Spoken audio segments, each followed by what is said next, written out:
Dober dan. Se mi zdi, da glede na to, da lahko dobimo milijon informacij iz interneta, zdaj pravih ali pa napačnih, se mi zdi, da še vedno težko izločimo tistih par v bistvu najpomembnejših, ki pa sestavljajo načeloma pol 80% prehrane. Danes bomo v bistvu govorili o, po mojem mnenju, 5 najpomembnejših elementih prehrane.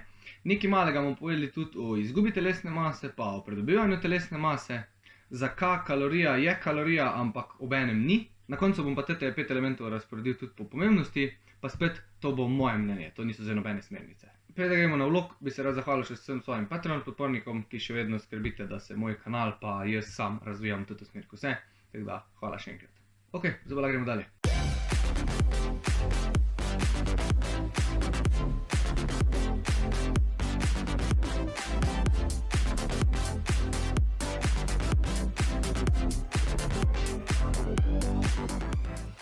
Ja, pa prej sem pozabil še disclaimer, in sicer vse, kar bom danes govoril, je močna posplošitev, glede na vse raziskave pa na prakso, kar pač sem jaz videl pa prebral, na splošno populacijo, pa še to bo vmes med vsakim takim posameznikom močno variiralo, zaradi tega, ker smo si vsi različni, plus tega pa hrana oziroma vpliv prehrane močno vpliva različno pač na vsakega posameznika. Tako da, posluši, kritično razmisli, sam si še pogledaj oziroma sama si še pogledaj, o čem bom govoril, pa prilagodi glede na sebe. Če te kaj zanima, itak pusti komentar oziroma zasebno, pa ti lahko tam še kaj svetujem, ampak to, kar bomo danes govorili, je močno posplošeno, pa moramo gledati, da je bolj okvirno. Ok, smo na začetku kar takoj lotili najbolj kontroverzne teme in to je, da kalorija je kalorija oziroma ni. Kaj v bistvu to sploh pomeni? To v bistvu pomeni, da kalorija kot neka fizikalna enota za merjenje energije je vsekakor neizpodbitno po prvem zakonu termodinamike enaka kaloriji. Se pravi, 25 kalorij iz beljakovin je energijsko gledano isto kot 25 kalorij iz maščobe oziroma 25 kalorij iz ogljikovih hidratov. Ampak ni pa niti približno enaka iz vidika vpliva oziroma iz vidika aktivacije metabolnih procesov, ki se bojo zgodili, ko bomo zaužili 25 kalorij iz beljakovin ali pa ko bomo zaužili 25 kalorij iz maščob. Že samo med maščobami, naprimer, maščobe so najboljši primer za to. Če zaužijemo visoko procesirano maščobo, transmaščobo, bo čist drugačen odziv, ko pa če zaužijemo neko omega 6 ali pa omega 3 ali pa nasičeno ali pa večkrat nenasičeno, karkoli. Od vseh teh maščob, ko jih bomo zaužili, če bo vsaka imela vrednost 5 kalorij, bojo imele na telo čisto drugačen metabolni vpliv oziroma se bojo čisto drugačni procesi aktivirali. Predvsem se najbolj razlikuje med katerimikoli maščobami pa med transmaščobami. Tako da, energijsko gledano, iz vidika fizike, iz vidika zakonov termodinamike, kalorija je kalorija kot merska enota. Ampak se pa vsekakor med sabo kalorije razlikujejo. Najboljši primer po mojem mnenju je, ko ga ponavadi dam, da imamo na eni strani Big Mac iz McDonald'sa, na drugi strani pa Big Mac, ko ga naredimo sami. Se pravi, da imamo neko prostopačno meso od kmeta, da imamo domačo zelenjavo, da imamo bombetko mogoče tako, ko si sami naredimo, tudi če je iz trgovine, pač to zdaj ni toliko važno, važno je nivo procesiranosti. Ampak rečemo, da imamo domač nared Big Mac pa iz McDonald'sa Big Mac. Ko bomo zaužili Big Maca, se bojo 100% aktivirale drugačne oziroma malo drugačne metabolne poti, ko pa bi se aktivirale, ko bi pojedli domač Big Mac. Plus tega, da domač Big Mac bo verjetno vseboval tudi več mikrohranil, se pravi vitaminov pa mineralov, ki pa sinergistično sodelujejo pri absorpciji hranil. Se pravi, ista količina hranil, ista količina makrohranil, mogoče celo razporeditev ista, čist drugačen vpliv na naša telesa. Dejansko bo na eni strani bolj spodbujalo vnetne procese, na drugi strani pa mogoče celo malo bolj protivnetne procese. Ampak to so zdaj take finese, o katerih danes ne bomo govorili. V glavnem, če gledamo iz tega vidika, 600 kalorij ni isto kot 600 kalorij. Isto je samo iz vidika fizikalnih enot oziroma iz vidika termodinamike. No in pol preidemo na drugi element, ki je pomemben po mojem mnenju, in to je kvaliteta samih hranil. Zdaj, kvaliteto hranil sem hotel posebej poudariti glih zaradi tega, ker se mi zdi, da se zdaj to malo pozablja, zaradi tega, ker ali vsi upoštevajo samo kalorije ven, kalorije net, ali pa po drugi strani govorijo, da kalorije niso važne, zaradi tega, ker pač zakon termodinamike drži. Oboje dvoje ima po svoje neke napake. Zdaj, največji problem, ko se tule naredi, naprimer, če damo spet za primer 2 Big Maca, da si predstavljamo enega človeka, ko hoče shujšati ali pa se zrediti, pa je bolj kot ne samo hitro hrano oziroma visoko procesirano hrano, imamo pa na drugi strani človeka, ko poje isto količino kalorij za isti cilj, pa poje to bolj iz manj predelane prehrane. 100% je prva stvar, ko se bo tule poznala, da bo človek, ki je manj procesirano hrano, v večini primerov lahko konsistentno držal nek prehramben način dlje časa. In to je iz vidika prehrane ena izmed najbolj važnih stvari. Se pravi, kako dolgo lahko ti ohranjaš nek način prehrane. In največji problem pri teh ekstremnih načinih prehrane, kot so keto, veganstvo, carnivore, karkoli pač je kot ekstremna oblika, je največji problem držanje te prehrane na dolgi rok. In tu pride v poštev kvaliteta hranil. Zdaj prva stvar, ki jo jaz opažam pri sami kvaliteti hranil, oziroma ko pride do problema, ko kvaliteta hranil ni taka, kot bi mogla biti, je koncentracija aminokislinov v telesu. To imajo sicer itak največje probleme vegetarijanci, predvsem bolj kot ne tudi vegani, no? Ampak tudi ljudje, ko jejo naprimer mesne izdelke, se lahko srečujejo s tem problemom, še posebej, če prihajajo tiste beljakovine živalskega izvora iz procesiranih oziroma iz visoko procesiranih virov. Zdaj pa, veliko kdo se ne zaveda, da nizki nivoji oziroma prenizki nivoji aminokislin v telesu lahko povzročajo brain fog, lahko povzročajo občutek lakote, lahko povzročajo upad mišične mase, lahko povzročajo, da mišična masa upada, medtem ko hujšamo bolj, ko bi si želeli, pa več ostaja maščobne mase. Nižji nivoji povzročajo tudi slabšo sintezo oziroma resintezo nevrotransmiterjev, ki pa v bistvu nadzorujejo naše metabolne procese. Pa še bi lahko našteval, ampak izpostaviti hočem predvsem občutek lakote. Če imamo mi nek kalorijski deficit, se bo tak ali tak občutek lakote že povečal, ker je to pač naravni odziv telesa. Zdaj, če imamo na eni strani človeka, ko ima dovolj esencialnih aminokislin v krvi, pa na drugi strani človeka, ko jih nima. Pri tistemu, ko jih nima, se bo občutek lakote še povečal, oziroma se bomo počutili tako, da nam je padel cuker. Predvsem zaradi tega, ker bo telo zaznalo, da ni dosti gradnikov esencialnih aminokislin in bo povzročalo občutek lakote, kar lahko sploh, oziroma velikokrat jaz opazim, da sploh ni povezano z samo glukozo oziroma samim padcem sladkorja, ampak je samo to, da kvaliteta hranil, iz katerih prihajajo naše beljakovine, ni taka, kot bi mogla biti. In to lahko najlažje preveriš pri sebi na tak način, da če se ti pojavlja občutek lakote, samo zmešaš 20 do 30 gramov esencialnih aminokislin v liter vode in čez dan piješ to namesto česarkoli drugega pač piješ, namesto vode ali pa namesto sokov in vidiš, kaj se ti zgodi z občutkom lakote. In iz prakse lahko povem, da pri ljudeh, ko sprobajo to, je v večini primerov v bistvu krivo to. Še posebej, če imajo neko prehrano že lepo prilagojeno, pa kakor toliko organizirano, pa jim še vedno občutek lakote dela težave, je to ena izmed stvari, ko je pogosto lahko kriva. Povemo, iz vidika ogljikovih hidratov se predvsem promovira to, da so beli oziroma enostavni slabi, pa da so polnozrnati full fine, pa ne vem, neko čudežno hranilo. Zdaj razlogov za to, da so demonizirani je več. Predvsem je eden izmed njih je gluten, druga stvar je, da so malo osiromašeni iz vidika vitaminov pa mineralov, tretja stvar je zaradi tega, ker povzročajo hitrejši pa višji prerastek krvnega sladkorja, ponavadi je pa bolj kot ne to samo, da je pač bela moka strup. Zdaj pa stvar spet ni tako črna ali pa bela, tako se zdi, ampak je ful važno od konteksta.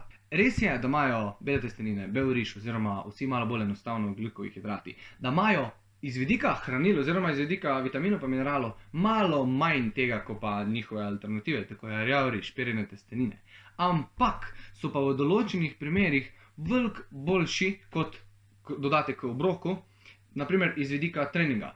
Pred treningom je veliko boljše jesti enostavnejše ogljikove hidrate, zaradi tega, ker bo trening bolj učinkovit. V prvi vrsti bomo imeli več energije na treningu, v drugi vrsti pa ne bo toliko krvi okoli prebavnega sistema in bomo tudi imeli prekrvavitev boljšo, kot pa če bi pojedli naprimer rjavi riž pred treningom. Potem je pa še čisto na koncu potrebno meriti same vere oziroma kvaliteto maščobnih kislin. V prihodnosti pripravljam en res podroben vlog o predvsem omega-3 maščobnih kislinah, pa tudi malo nekaj o nasplošno o maščobnih kislinah, zato danes ne bom preveč podrobno tule nakladal. Ampak iz vidika kvalitete hranil, če že pač glih o tem govorimo, je najbolj važno, da se ve, da v prvem primeru rastlinski viri omega-3 enostavno ne sežejo do kolen živalskim verom. Zdaj čisto na hitro, naše telo zna uporabljati DHA pa EPA olje, da naredi pol omega-3, pa pač izkoristite, ko je treba. Zdaj, rastlinski vir omega-3 je pa ALA maščobna kislina. In mi, oziroma pač naša genetika je narejena tako, da mi znamo iz kakor ALA pač vnesemo, iz tega znamo sintetizirati v največjih količinah 2 do 3% DHA pa EPA maščobne kisline. To pomeni, da če zaužijemo 100 mg ALA maščobne kisline, bomo na koncu, če smo genetski friki, sintetizirali približno 3 mg EPA oziroma DHA maščobne kisline. In zdaj, če vzamemo najnižje smernice, ko jih priporočajo organizacije, je, da moramo na dan zaužiti 250 mg ribjega olja oziroma omega-3 olja. To pomeni, da si lahko zdaj sami izračunate, koliko bi rabili zaužiti ALA, da bi prišli na tiste 250 mg. Tule lahko vidimo, kako močno se razlikuje kvaliteta hranil iz rastlinske verzije omega pa iz živalske verzije omega. Najbolj važno, po mojem mnenju, je pa itak, da iz vidika maščob vnašamo kar se da malo oziroma skoraj nič transmaščobnih kislin, pa čim manj oziroma spet nič visoko pregretih rastlinskih olj, tako so naprimer repično olje, sončnično olje, koruzno olje, pa kako visoko pregreto kokosovo olje. To je to iz vidika kvalitete hranil. Zdaj bomo šli pa na samo razporeditev makrohranil in zakaj je to sploh pomembno. Ko govorimo o makrohranilih, je čist enostavno. To so ta tri, ko jih vsi poznajo. Se pravi maščobe, beljakovine pa ogljikovi hidrati. Lahko bi še kot makrohranilo upoštevali tudi vlaknine, ampak danes o vlakninah ne bom govoril veliko. Zdaj načeloma, če me kdo vpraša, ker me velikokrat kdo vpraša, katera od teh treh je najpomembnejša, oziroma katera je bolj pomembna od druge, moje mnenje je, da so vse bolj kot ne enako pomembne, ampak malo bi dal prednosti beljakovinam. Ok, to sem zdaj sam zato omenil, zaradi tega, ker velikokrat dobimo vprašanje, katero makrohranilo je najbolj pomembno. Zdaj pa, ko govorimo, kako bi mi ta makrohranila razporedili, glede na to, da bi bilo pač to optimalno za naše telesa pa za naš cilj, se pa zadeva fajn zakomplicira. Zaradi tega bom tudi začel pri beljakovinah, ker so načeloma te smernice, ko jih bom zdaj povedal, bi lahko upošteval za skoraj kjerkoli cilj. A ja pa da še kar na hitrico omenim RDA standarde, zaradi tega, ker se veliko kdo, predvsem vegetarijanci pa vegani, hitro upiknejo v to, še posebej, ko se gre za beljakovine. Zaradi tega, ker so RDA standardi so zelo nizko. Zdaj, RDA standard v bistvu pomeni priporočen dnevni vnos hranil za pač nas. In RDA standardi so narejeni za povprečnega človeka, da ohranja življenjske funkcije. To pomeni, da so ti standardi, ko so napisani iz vidika, koliko hranil moramo zaužiti, so narejeni samo toliko, da pač nas ohranjajo pri življenju. To pomeni, da če cel dan ležiš, pa malo nekaj narediš, da pač ostaneš živ. To ne pomeni, da se boš zdaj ful fajn počutil, ampak toliko, da pač ne boš umrl. In pol se veliko kdo upikne za te standarde, kako mi rabimo samo 0,7 g beljakovin na kilogram telesne teže. Ja, res je, če boš to jedel, to je minimum, da ne boš umrl. Ampak to je pa tudi vse. Če hočeš ti mišično maso povečati, če hočeš biti malo bolj sposoben kaj pa trenirati, če hočeš biti malo bolj aktiven, ti RDA standardi ne bojo glih fajn koristili. Zdaj pri beljakovinah je po moje neko univerzalno pravilo, načeloma za karkoli hočeš narediti, da zaužijemo med 1,7 g na kilogram telesne teže pa 2,2 g na kilogram telesne teže beljakovin.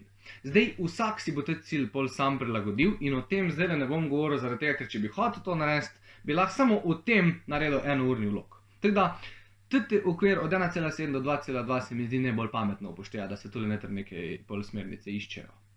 Sem pa videl tudi že študije, ko so na manj zgradili mišično maso ali pa na veliko več beljakovinah niso umrli. Sem gledal tudi študijo z 4+ grami na kilogram telesne teže v 6 mesecih, ni se zgodilo nič z ledvicami. Tako da, če si zdrav, tudi tak vnos ni nobene panike. Zdaj pa itak je pa res, da če boš pa ti hotel povečati mišično maso, bo pa vseeno bolj optimalno, če boš ti zvišal vnos beljakovin glede na tvoj cilj, glede na tvoje kile, glede na tvoje preference, glede na to, kako tvoje telo se odzove na njih. Tako da, upoštevajte te smernice sam kot neke smernice in ne kot neko zabito dejstvo, ko mora vsak zdaj tek jesti. Drugo hranilo, ko bi ga jaz omenil, so maščobe. Zdaj, maščobe so ful pomembne. Brez maščob ne bi mogli sintetizirati skoraj nobenega hormona, brez maščob skoraj noben nevrotransmiter ne bi deloval tako deluje, zaradi tega, ker se iz vidika hormonalnih procesov pa iz vidika nevrotransmiterjev pol kombinirajo odzivi telesa glede na metabolne poti, glede na pač na karkoli. Se pravi, maščobe so ful pomembne. In jaz osebno iz prakse vidim, pa tudi iz študij se kaže, da načeloma manj kot 0,8 g na kilogram telesne teže jaz ne bi šel, pa nekaj do 1,2 g na kilogram telesne teže. Tu vmes jaz ponavadi tudi, ko pišem prehranske plane, pa to iščem neke meje, kako pač pol ljudem ugaja. Še vedno, naprimer na ketonski dieti ali pa na neki malo bolj visokomaščobni dieti, se lahko je več maščob. Nič ni narobe s tem, če ti ugaja. Jaz samo pod 0,8 g na kilogram res ne bi šel, zaradi tega, ker se pa pol že začne dogajati problematika pri sintezi hormonov pa samega holesterola, ki je pa itak nekaj najbolj pomembnega v našem telesu. No, in potem imamo še zadnjo makrohranilo, ki je pa cuker, oziroma ogljikovi hidrati, kakršnikoli ogljikovi hidrati. Tu pa ponavadi tek naredim, da če se odločimo, ne vem, da bomo jedli 2,2 g beljakovin na kilogram telesne teže, pa 1 g maščob na kilogram telesne teže, pol dodam toliko ogljikovih hidratov, koliko še rabim, da zapolnim kalorijski vnos glede na naš cilj. Zdaj, timing je po mojem mnenju en najpomembnejši element, že sam zaradi tega, ker lahko s timingom pa z pravimi hranili podpremo ne samo naše kalorijske potrebe, ampak tudi določene aktivnosti čez dan oziroma sam spanc ali pa karkoli. Pravi, timing hranil lahko naredi kar veliko razliko v prehrani človeka. Zdaj, prvi tak timing je naprimer timing pa vrsta ogljikovih hidratov pred treningom. Če pogledamo iz tega vidika, naprimer, je pred treningom veliko boljše vnašati enostavne ogljikove hidrate, tam neki med 90 pa do 180 minut pred treningom. To bo v bistvu poskrbelo, tako smo prej rekli, za energijo med treningom, za prirastek glukoze v krvi, ki jo v bistvu rabimo med treningom, in pa zaradi tega, ker bojo enostavni ogljikovi hidrati. Ne bo šlo tako veliko krvi v prebavni trakt, zaradi tega, ker se bojo bolj enostavno prebavili in bo več krvi ostalo kot neko sredstvo za napolnjene mišic z hranili. Zdaj, tu so tudi maščobe še kakor toliko pomembne. Jaz vseeno pred treningom dodam nekaj maščob, zaradi tega, ker so pač enostavni ogljikovi hidrati, cuker sicer naraste, ampak ne bo narastel tako hitro v krvi, kot bi lahko. Se pravi, ne bo prišlo pol do hipoglikemije vmes med treningom, pa bom tam skupadel, ampak bojo malo pomagali ustaviti te prirastek glukoze. Še vseeno jih pa ne sme biti preveč. Zdaj, eden izmed najboljših pre-workout obrokov po mojem mnenju je naprimer toast z peanut butterjem pa bananami ali pa testenine na rdeče z lososom. V bistvu losos bo poskrbel za ful lahko razgradljive beljakovine, sicer bo poskrbel tudi za maščobe, ki bojo pa pol ustavile test prirastek glukoze, ki je bil ful hitro drugačen iz tistih belih testenin in bo glih pravi. Zdaj pa itak še vseeno vsak sam izbere glede na preferenco. Obroki so lahko čist različni, važno da veste logiko. Enostavni ogljikovi hidrati, malo maščob pa neke enostavno razgradljive beljakovine. Pol imamo naslednji timing, je timing predvsem pred spanjem. Tu so zdaj spet pomembni ogljikovi hidrati. Predvsem pomembni so enostavni ogljikovi hidrati. Sicer načeloma čez dan nočemo konstantnega nihanja oziroma ful visokega nihanja krvnega sladkorja, pred spancem pa v bistvu to bo pomagalo. Zaradi tega, ker večje, ko bo nihanje sladkorja, bolj bomo zaspani, ko nam bo cuker padal v krvi. Zdaj, to je spet ful individualizirano, zaradi tega, ker če si diabetik, to glih ni fajn delati pred spancema, ne? Če si pa nek človek, ko nima problemov z prebavo ogljikovih hidratov, pa lahko to ful koristi. Naprimer, jaz to delam in odkar to delam, je spanc še na malo višjem nivoju, kot je bil pa prej. Veliko lahko naredimo tudi naprimer z pravim izborom beljakovin, oziroma z pravim izborom vera beljakovin, ki vsebujejo tudi veliko triptofana. To je pa naprimer piščanc. Zaradi tega, ker bo triptofan lahko pomagal malo pri sintezi samega melatonina, ki pa v bistvu pol izboljša globok spanc. Veliko pa naredi itak tudi sam volumen obroka. Zdaj, pri volumnu obroka lahko gledamo pa predvsem iz vidika, lahko gledamo sam, da je volumen velik, pa malo kalorij. Zdaj so itak ful popularni ti volumenski obrokici in tu lahko dejansko nam pride prav to. Lahko pa gledamo, da je pač sam velik obrok, volumensko in kalorijsko, tako imam naprimer jaz. Pač čez dan, če je potrebno, zmanjša za 100 kalorij vsak obrok, ko ga imaš prej, ali pa ne vem, zdaj na pamet 100 kalorij, tako da je lahko večerni obrok oziroma pač večerja pred spanjem malo večja in bo iz vidika volumna več krvi potegnil prebavni trakt, kar nas tudi naredi bolj zaspane. In tudi to lahko podpre spanc. Ampak tu je spet dvorezen meč, tako posod, če se bomo preveč nažrli zvečer, pač ne boš mogel spati zaradi tega, ker boš imel tako poln želodec, da te bo bolo. Tako da pač moraš spet iti malo s pameti v to. V glavnem, volumen obroka pa ogljikovih hidrati, predvsem tudi timing tega, je lahko ful izboljša spanc. Ponovno, naprimer, timing hranil po treningu. Tule moramo kar na začetku takoj izločiti anabolno okno, zaradi tega, ker določeni ljudje še vedno mislijo, da če bojo pa po treningu takoj spili beljakovine, bojo pa zgradili več mišične mase. Prvo kot prvo, če ne boš na dnevni ravni zaužil dovolj beljakovinskega vnosa, ti noben shake po treningu ne bo naredil nobenega čudeža. Drugo kot drugo pa ne boš naredil razlike. Tudi če boš imel dovoljšen vnos, pa tudi če boš zaužil takoj po treningu beljakovine, se pri mišični masi načeloma ne bo poznalo. To se po raziskavah zdaj kolikor to konsistentno kaže. In jaz bi se bolj nagibal na to, da nima nobenega haska. Lahko pa izkoriščamo takoj po treningu vnos ogljikovih hidratov, zaradi tega, ker bo nalaganje glikogena v mišice ful hitrejše. To pa v bistvu ni anabolno okno, ampak se imenuje okno priložnosti. Oziroma, jaz sem v literaturi zasledil okno priložnosti. To pa je drugač dejansko realna zadeva, ampak sam iz vidika glikogena.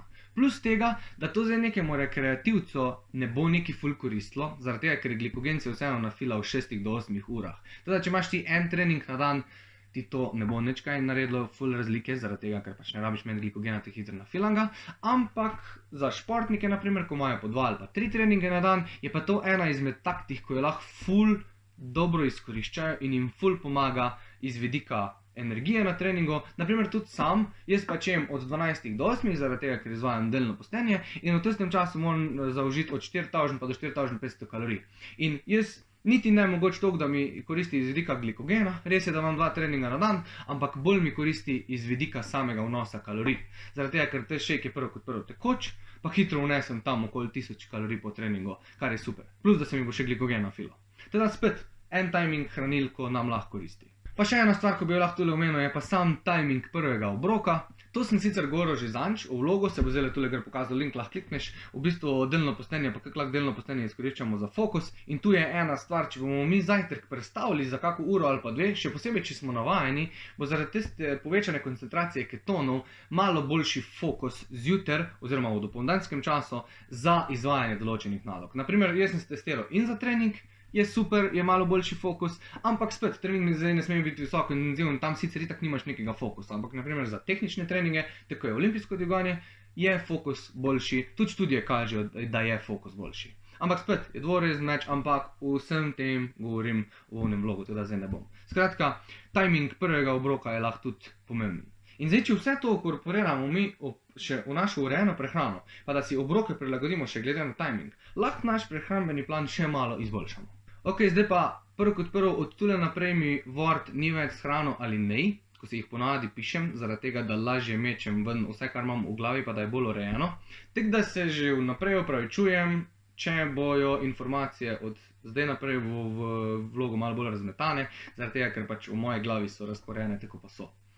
Ampak glede na to, da sem rekel, kaj vse vam povedal, moram pač vlog dokončati. Tako da gremo zdaj še na zadnjo stvar, oziroma 5. element same prehrane, in to je spanec. Spanec itak ni sam element prehrane, ampak je element čist vsakega vidika našega življenja, ampak itak sem ga mogel tudi omeniti. Zdaj, jaz osebno bi si upal trditi, da če imamo na vsaki strani enojajčnega dvojčka, pa da je identična genetika, identični odzivi, rečemo, da imamo 2 v laboratoriju, pa če imata identičen kalorijski vnos, identičen trening, identičen lifestyle, vse, pa se spanec razlikuje, da ima en boljšo kvaliteto spanca kot pa drug, bo 100% garantirano, po mojem mnenju, tisti, ko ima boljšo kvaliteto spanca, imel boljši napredek, višji prerastek mišične mase, če je to cilj, hitrejšo izgubo same maščobe, če je to cilj, tudi, naprimer, telesna konstitucija bo glede na to, če bo hujšo, naprimer, izguba telesne mase povzroči tudi izgubo mišične mase, zaradi tega, ker je pač kalorijski deficit to povzroči. Tisti, ko je imel bolj kvaliteten spanc, bo izgubil manj mišične mase, kot pa tisti, ko je imel manj kvaliteten spanc.